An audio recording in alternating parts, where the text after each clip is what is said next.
तो hello friends, कैसे हैं आप लोग? उम्मीद करते हैं काफ़ी अच्छे होंगे और अच्छी तरीके से पढ़ाई कर रहे होंगे। तो आज हम आप लोग के बीच फिर से आ गए हैं एक चैप्टर लेकर चैप्टर नंबर दूसरा, जिसमें क्या पढ़ना है, श्वसन के बारे में पूरा पढ़ना है। चैप्टर 2 है ये, चैप्टर 2 में श्वसन के बारे में पूरा पढ़ना है। तो आप लोग का आज हम काफ़ी अच्छी तरीके से एकदम आसान तरीके से श्वसन के बारे में पूरा बताएँगे। ये लगभग पार्ट 1 ही रहेगा, इसके बाद भी लगता है एक आध पार्ट और चलेगा, उसके बाद ये श्वसन की प्रक्रिया खत्म हो जाएगा ये चैप्टर। तो उम्मीद करते हैं आप लोग काफ़ी अच्छे होंगे। तो आप लोग जो भी नए-नए स्टूडेंट जुड़े हैं इस चैनल पर, चैनल को सब्सक्राइब कर लीजिएगा और इस वीडियो को लाइक ज़रूर कीजिएगा। और चलिए अब स्टार्ट करते हैं हम श्वसन के बारे में। तब तक के लिए आप लोग पहले सब्सक्राइब कर लीजिए। तो हम स्टार्ट करते हैं श्वसन। तो हमारा आज पहला टॉपिक होगा श्वसन। श्वसन के बारे में ही पढ़ना है, यह हमारा चैप्टर 2 का नाम ही है श्वसन। तो चलिए स्टार्ट करते हैं। चैप्टर 2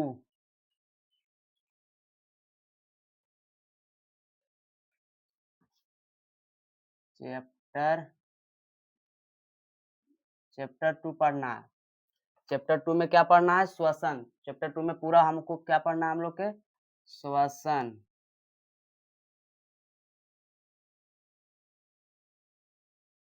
श्वसन के बारे में पढ़ना है चैप्टर 2 में। तो श्वसन में हम लोग क्या करते हैं? श्वसन की प्रक्रिया तो आप लोग जानते होंगे कि श्वसन में जो हम नाक से साँस लेते हैं और हमारे जो अंदर तक जो जाता है ऑक्सीजन फेफड़ा के माध्यम से, उसी को श्वसन कहते हैं। तो आप लोग ये जानते होंगे कि न हम लोग जो साँस लेते हैं वो नाक से लेते हैं, ये बात गलत है।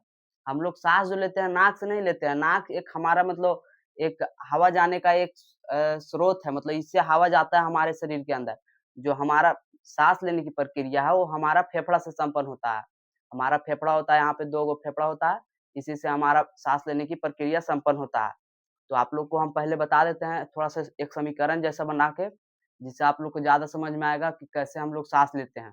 तो उसका एक समीकरण जैसे बना लेते हैं। पहले हमारा क्या होता है श्वसन की प्रक्रिया में, जो ऑक्सीजन होता है या गैस होता है, ऑक्सीजन तो पहले नहीं जाता है, सभी गैस मिलकर ही जाता है हमारे नाक के अंदर। तो पहले क्या कहाँ जाता है? नाक में। कहाँ? हाँ, लिख देते हैं नाक। पहला तो हमारा जो है गैस गया कहाँ? नाक में। और नाक से कहाँ जाएगा? नाक से कहाँ जाएगा? पहला नाक में गया, उसके बाद हमारा क्या कहाँ जाएगा? हेमो नाक में जाएगा, नाक के बाद कहाँ जाएगा? यहाँ से चला जाएगा फेफड़ा में। जो हमारा पहले साँस लिए तो कहाँ गया? नाक से होते हुए कहाँ गया? फेफड़ा में। अब फेफड़ा से कहाँ जाएगा? हेमोग्लोबिन में। हमारा फेफड़ा तक तो चला जाता है साँस, मतलब गैस जो होता है जो, और वो शुद्ध होकर मतलब कि ऑक्सीजन में उसको जो फेफड़ा बदल देता है, ऑक्सीजन में बदल कर उसे जब भेजता है हमारे शरीर के अंदर, तो क्या होता है कि हमारे शरीर के सभी कोशिकाओं तक पहुँचता है। तो सभी कोशिकाओं तक पहुँचाने का कार्य जो करता है वो कौन होता है? तो ग्लूकोज़ नहीं, ये होता है हीमोग्लोबिन होता है, जो खून में पाया जाता है। खून के माध्यम से हमारे शरीर की सभी कोशिकाओं तक पहुँचता है जो, तो हमारे शरीर की सभी कोशिकाओं तक जो पहुँचता है ऑक्सीजन, वो हमारे खून के माध्यम से ही जाता है, और खून के माध्यम से किससे होकर? तो हीमोग्लोबिन के माध्यम से। तो पहला क्या होगा? फिर उसके बाद कहाँ जाएगा? हीमोग्लोबिन में। हीमोग्लोबिन, हीमोग्लोबिन में जाएगा। अब उसके बाद हीमोग्लोबिन में हीमोग्लोबिन के साथ कौन जा रहा है? ऑक्सीजन जा रहा है हीमोग्लोबिन के साथ, तो हम ये लिख दिए। इससे आप लोग को मतलब ये कोई ज़रूरी नहीं है लिखना, लेकिन इससे आप लोग को अगर समीकरण जैसा बनाए रखेंगे तो आप लोग जैसे परीक्षा की तैयारी कर रहे होंगे, परीक्षा देने के लिए जाएँगे, तो सिर्फ़ एक बार देख लेंगे कि नाक गया, नाक से फेफड़ा में गया, फेफड़ा से हीमोग्लोबिन के साथ ऑक्सीजन गया, उसके बाद चला गया कहाँ? कोशिकाओं में, कोशिकाओं में।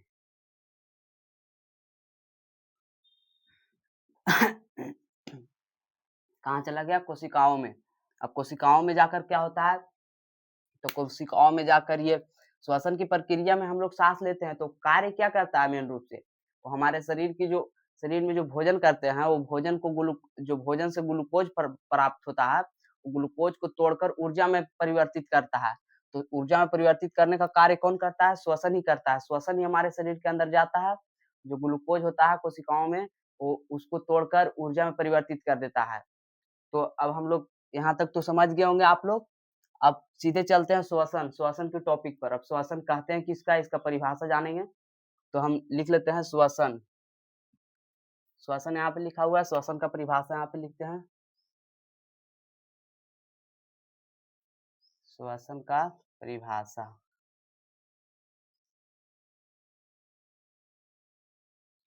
श्वसन का परिभाषा आप लोग शॉर्ट तरीका से समझ लीजिए कि श्वसन का परिभाषा क्या होता है। वायुमंडल में स्थित ऑक्सीजन को हमारे शरीर के सभी कोशिकाओं तक पहुंचाना और कोशिकाओं में उत्पन्न कार्बन डाइऑक्साइड को शरीर से बाहर निकालने की प्रक्रिया को क्या कहते हैं, श्वसन कहते हैं। मतलब वायुमंडल से हमारे शरीर के अंदर जो ऑक्सीजन जाता है और जो कोशिकाओं में ऑक्सीजन कार्बन डाइऑक्साइड जो बनता है, कार्बन डाइऑक्साइड जो हम लोग बाहर निकालते हैं, वो कार्बन डाइऑक्साइड को बाहर निकालने की प्रक्रिया को ही क्या कहते हैं, श्वसन कहते हैं। तो लिखेंगे वायुमंडल से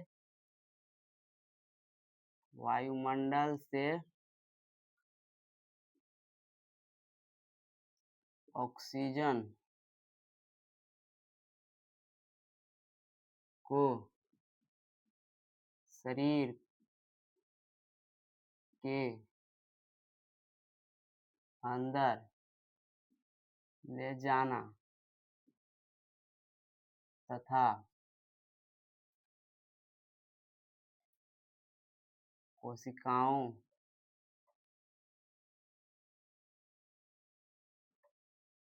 में निर्मित CO2 को यानी कार्बन डाइऑक्साइड को बाहर निकालने की प्रक्रिया CO2 को बाहर निकालने की प्रक्रिया को श्वसन कहते हैं। श्वसन किसे कहते हैं, वायुमंडल से ऑक्सीजन को शरीर के अंदर ले जाना तथा कोशिकाओं में निर्मित CO2 को बाहर निकालने की प्रक्रिया को श्वसन कहते हैं। यहाँ तक आप लोग को एकदम आसान तरीका से समझा दिए हैं। हमारे वायुमंडल से ऑक्सीजन को शरीर के अंदर ले जाते हैं, उसके बाद जो शरीर में कोशिकाओं में जो CO2 बनता है उसको शरीर से बाहर निकालते हैं, उसी को कहते हैं श्वसन। तो हम इसका एक समीकरण बना देते हैं। क्या होता है कि श्वसन की प्रक्रिया में पहला श्वसन की प्रक्रिया में क्या होता है कि ग्लूकोज को तोड़ता है। श्वसन क्या करता है, ग्लूकोज को तोड़ता है। तो ग्लूकोज का आप लोग जानते होंगे सूत्र क्या होता है, C6H12O6। ये होता है ग्लूकोज का होता है सूत्र। हमारा शरीर में क्या होता है कि हमारे शरीर में जो होता है जो ऑक्सीजन है वो हमारे कोशिकाओं तक तो पहुंच गया ग्लूकोज के हेमोग्लोबिन के माध्यम से, और हेमोग्लोबिन से हमारा कोशिकाओं तक पहुंचा। कोशिकाओं में जो ग्लूकोज है उसको तोड़ता है, तो उसको तोड़ने की प्रक्रिया को ही श्वसन कहते हैं। मतलब श्वसन टूटता है उसको भी हम श्वसन कह सकते हैं। ये तोड़ रहा है किसके माध्यम से, ग्लूकोज को ऑक्सीजन के उपस्थिति में, मतलब ऑक्सीजन से अभिक्रिया करके। तो O2 + O2 ये अभिक्रिया किया इससे, तो क्या होगा, तोड़कर ये क्या कर देगा, ऊर्जा का निर्माण करेगा। प्लस पहला तो मतलब ग्लूकोज को तोड़ेगा तो ऊर्जा बनेगा, ऊर्जा बनने के बाद क्या बनेगा, CO2 बनेगा, कार्बन डाइऑक्साइड बनेगा। उसके बाद क्या बनेगा, H2O यानी कि जल बनेगा। जल भी थोड़ा सा मतलब जो ग्लूकोज टूटता है तो उसमें प्रक्रिया होता है, तो उसमें थोड़ा सा वाष्पीकरण भी होता है जो जिससे जल निकलता है। अब इसको समीकरण को संतुलित कर देते हैं। इधर C6 है, इधर C1 है, तो इधर छो लगा देंगे। सीधा आप लोग इतना कर लीजिए ना, उतना केमिस्ट्री नहीं है वो जो इसको समझेंगे। सीधा आप लोग याद रखिएगा, इधर 6 है, इधर C6H12O6 O2, 6 पर भी O लगे, 6 लगेगा, 6 O2 सारा संतुलित हो गया। अब उसके बाद हमारा ये श्वसन की प्रक्रिया तो हो गया। अब हम श्वसन की प्रक्रिया को बाह्य श्वसन भी कह सकते हैं। जो श्वसन की प्रक्रिया है, अगर आप लोग परीक्षा में आ सकता है, बाह्य श्वसन किसे कहते हैं, तो जो श्वसन की प्रक्रिया होता है उसी को बाह्य श्वसन कहते हैं। बाह्य श्वसन या श्वसन बराबर ही होता है, दोनों एक ही होता है, तो इसमें आप लोग घबराइएगा नहीं। तो बाह्य श्वसन या श्वसन में कोई अंतर नहीं होता है। अब श्वसन के प्रकार पढ़ते हैं, श्वसन के प्रकार। श्वसन के प्रकार।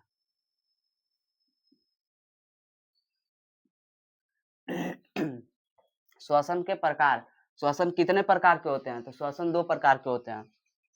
श्वसन 2 प्रकार के होते हैं। श्वसन 2 प्रकार के होता है। कौन कौन? पहला कौन होता है?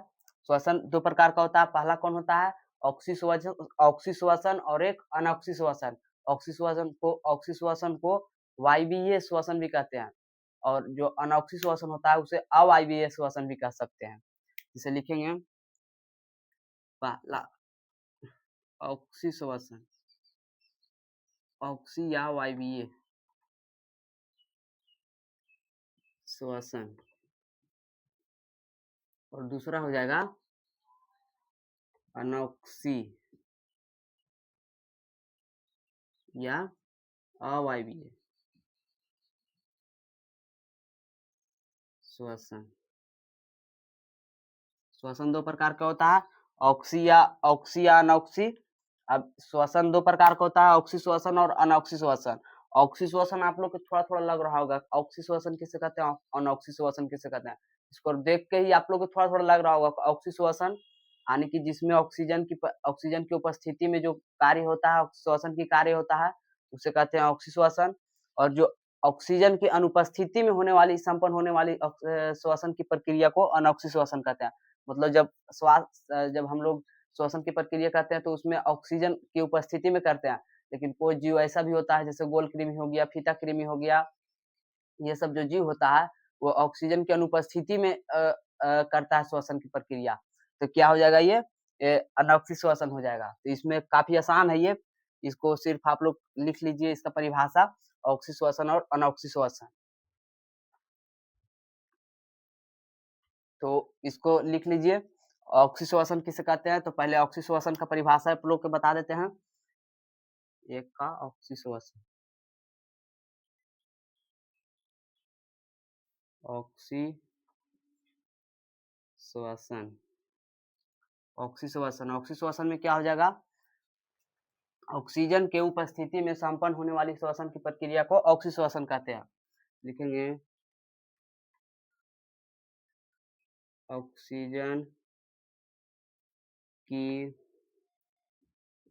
उपस्थिति में संपन्न होने वाली, ऑक्सीजन की उपस्थिति में संपन्न होने वाली श्वसन की प्रक्रिया, श्वसन की प्रक्रिया को ऑक्सी श्वसन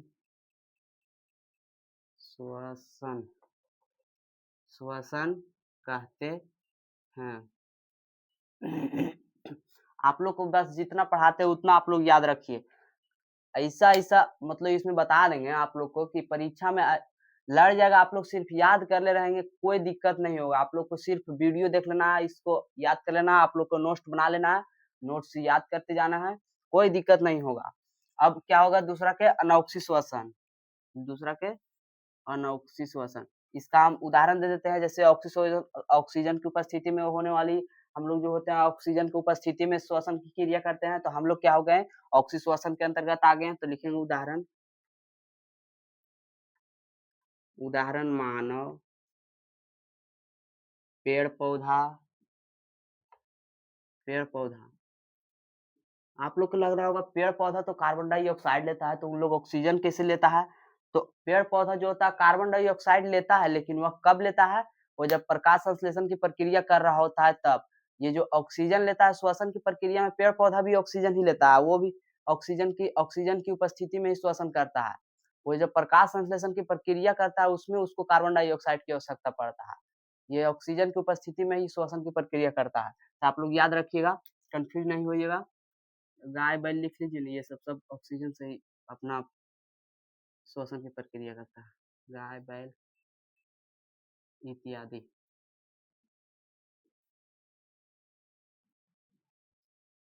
दूसरा क्या हो जाएगा? अनौक्सी श्वसन। अनौक्सी श्वसन। अनौक्सी श्वसन के अंतर्गत कौन कौन क्या हो जाएगा? ऑक्सीजन के, यही हो जाएगा, ऑक्सीजन की अनुपस्थिति में संपन्न होने वाली श्वसन की प्रक्रिया को अनौक्सी श्वसन कहते हैं। ऑक्सीजन के अनुपस्थिति में संपन्न होने वाली श्वसन की प्रक्रिया को अनौक्सी श्वसन कहते हैं। ऑक्सीजन की अनुपस्थिति में संपन्न होने वाली श्वसन की प्रक्रिया को अनौक्सी श्वसन कहते हैं। जैसे उदाहरण के लिए हो गया क्या, अभी हम आप लोग को बताएं, फीता कृमि। फीता कृमि आप लोग जैव प्रकार में ये सब पढ़े होंगे। गोल कृमि अगर नहीं पढ़े हैं तो हमारा पिछला वीडियो जाकर देख लीजिएगा, उसमें सारा चीज पढ़ाया हुआ है। गोल कृमि, बैक्टीरिया, यीस्ट आदि। इतना आप लोग याद कर लीजिएगा, इतना आप लोग याद रखिएगा। ऑक्सीजन की अनुपस्थिति में संपन्न होने वाली श्वसन की प्रक्रिया को अनौक्सी श्वसन कहते हैं। अब उसके बाद हम लोग के क्या पढ़ना है, अब आप लोग के हम बताएंगे एक चित्र द्वारा बताएंगे आप लोग को कि कैसे आप लोग याद रख सकते हैं आसान तरीके से। उसको अगर आप लोग समझ गए तो आप लोग श्वसन की प्रक्रिया में कोई दिक्कत ही नहीं होगा। तब तक लिए इसे पहले इरेज कर लेते हैं, तो आप लोग स्क्रीनशॉट कर लीजिए, करना है तो। हो गया? कर देते हैं बेटा, इरेज कर देते हैं।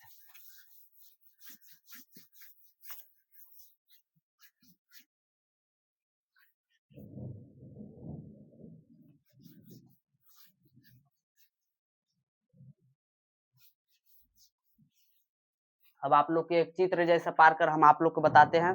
पहले लिख लेते हैं ग्लूकोज। ग्लूकोज, और ग्लूकोज से हम 3 गो, यहाँ नहीं लिखते, सॉरी, लाइट चल जाने के कारण वीडियो को यहाँ पे हमारा क्लास को यहाँ पे स्किप करना पड़ रहा है। Thank you.